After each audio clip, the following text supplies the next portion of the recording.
Beverage Bobby here. Welcome back.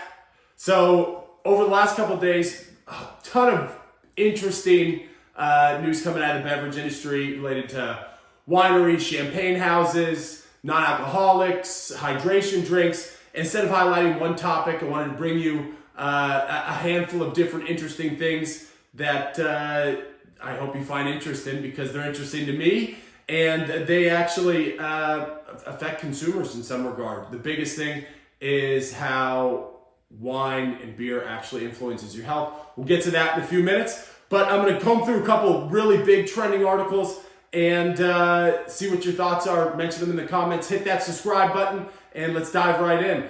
So the biggest thing is the TTB, which is the Tax and Trade Bureau, oversees the labeling of wines and spirits, is expected to release 2 new proposals on nutrition information that's listed on the back label.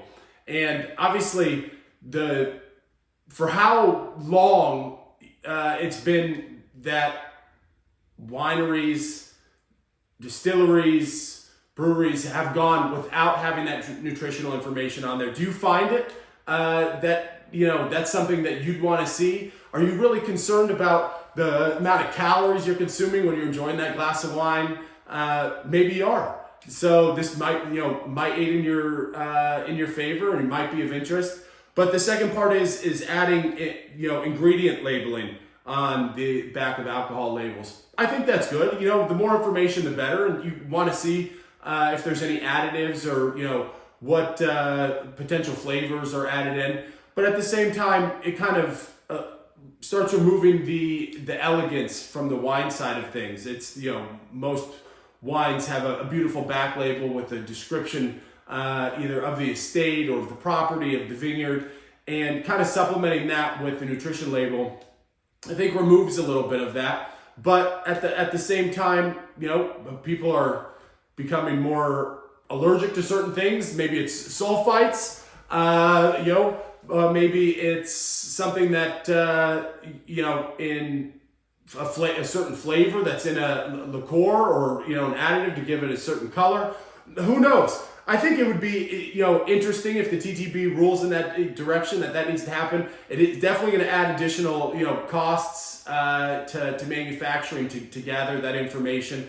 But at the same time, it's in the TTB's hands to see what goes on. So stay posted on what the TTB decides that they're going to do in regards to the addition of nutritional information on the back of wine and spirit labels.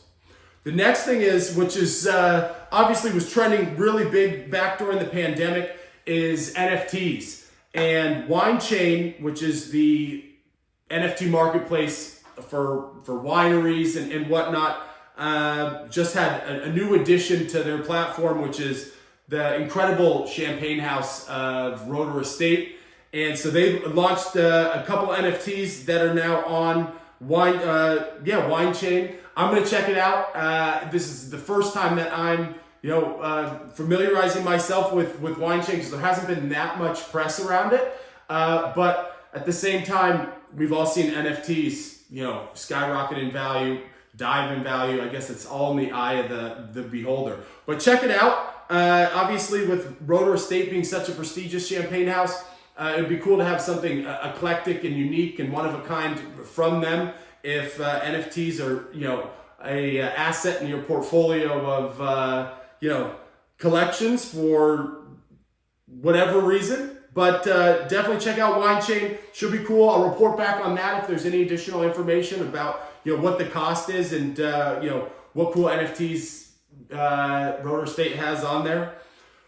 One of the other things talking about rulemaking and whatnot is in flavors which are already applicable to soda and whatnot. But Dr Pepper just rolled out strawberries and cream into their lineup, and it says right here that the Keurig Dr Pepper debuted the newest flavor innovation, be part of the brand's permanent portfolio. Strawberries and cream hit shelves nationwide this month. Who doesn't love strawberries? Who doesn't love cream? Think it's a good combo. Haven't tasted it. Maybe, during this week or before the end of the week, if I can track down a bottle, I'll taste it for all of us. Let you know my thoughts. Sure, it's good. Not a big soda drinker, but at the same time, why not be open-minded and could be a good, mixer and, a spring cocktail or something.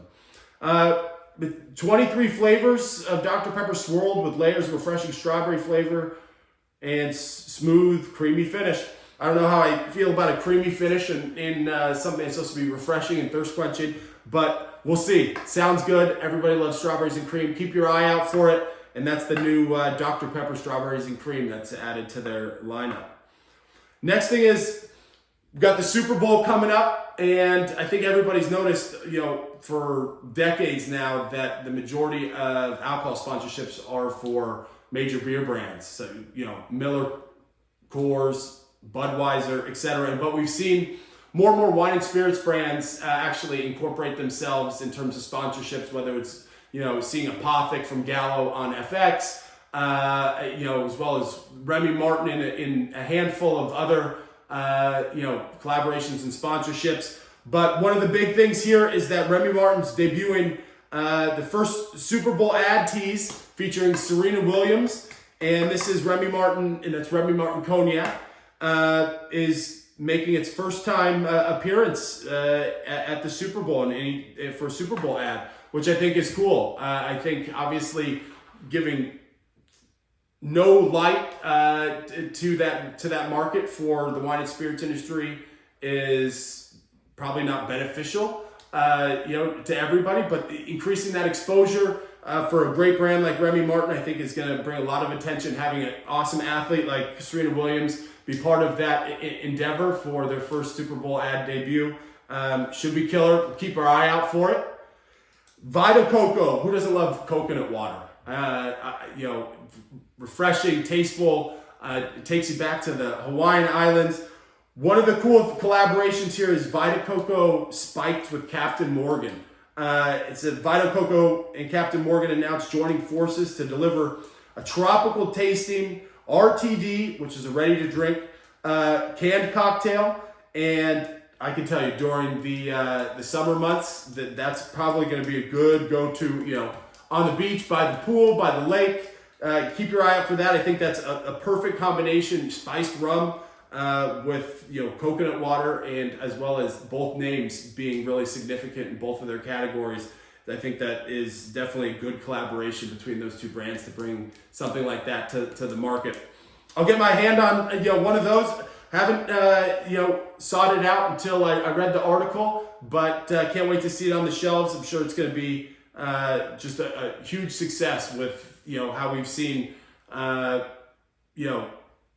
things along the lines of White Claw and all these RTDs that are resurging from just kind of a decade of being a stagnant category. But who doesn't like something that's ready to go? One of the other things is obviously with the environment, I think I don't think people realize the resources that from production to wastewater and whatnot. But it looks like that Gallo, which is the largest wine producer in the world, was just fined $378,000 after wastewater was discharged into the California River. It says, according to the news release from Central Valley Regional Water Quality Control Board, this is back in 2021, but it's just coming out because I think the fine was just paid, or it was just finally determined. But they discharged more than 90,000 gallons of wastewater, mixed irrigation, well water from a Livingston winemaking facility into a California river. Obviously, with water in California or becoming more and more of a scarce resource as population grows, we want to try to make sure that we keep our waters and rivers fresh. There's no way that I shouldn't say there's no way, but it's highly unlikely that Gallo was intentionally doing that. They do a ton of incredible things, in the state of California, as well as pioneers and leaders on multiple fronts, from an environmental standpoint, education standpoint, a leadership standpoint. So they're a staple. Obviously, it was something that I'm sure they wanted to avoid, and the accident was unintentional. But nonetheless, they got fined for it, a whopping $378,000. So which is kind of a drop in the bucket. But if there's any more information that comes out on the effects of it, I'll keep you updated. But nonetheless, at least things like that are being brought to the forefront. There's accountability there, and but obviously, I would highly doubt that anything of that was known or knowledgeable at the time it was happening. The biggest story today, which came out of the Daily Mail, and which is probably why you tuned in. It's been spoken about for the longest time how red wine is good for your heart, how alcohol in moderation is actually good for you, as well as extending your life. But this is a big story because obviously the more attention and research that's done on it, the more credible it is in terms of how reliable the data is and how people perceive it. But it says from the Daily Mail, drinking 2 cans of beer or glasses of wine per day may lower your chance of developing dementia, major studies suggest. But the risk goes up with every sip beyond that. So just like anything in life, moderation. You don't want to overindulge, but enjoying that glass of wine or that beer, in a moderate fashion has the ability to prevent dementia later in life. But it's kind of funny because this article and research came out right after Canada told people not to have more than 2 drinks a week. I don't even know if that's possible, right? But the opposing opinions here have been, long, fought in terms of one extreme to the other. Alcohol is bad, alcohol is good. Definitely there are health advantages to, drinking wine in a moderate fashion. The anthocyanins within, grape skins are very healthy for you. They even make, different supplements out of grape seeds in the anthocyanins. So just, beware that everything in moderation can extend your life, help that mental state, and prevent deterioration going down the road. But this is researchers from South Korea who analyzed the data from more than 4 million people in the country. Now, just because it's a South Korean, research group that did it, obviously it's applicable to people around the world. And that pool of people is quite large. So the data collected is very positive in terms of what they determine the outcome to be. And the results showed that those drinking moderate amounts had lowered risk of dementia, but other factors may be at play, and experts do not recommend picking up the habit. Well, nobody wants to have a drinking problem, but at the same time, take that glass of wine, have that beer, and know that it'll help you down the road. But obviously, getting outside, fresh air, and enjoying life is always the key to extending that life, smiling and be happy. But that's what I got for today.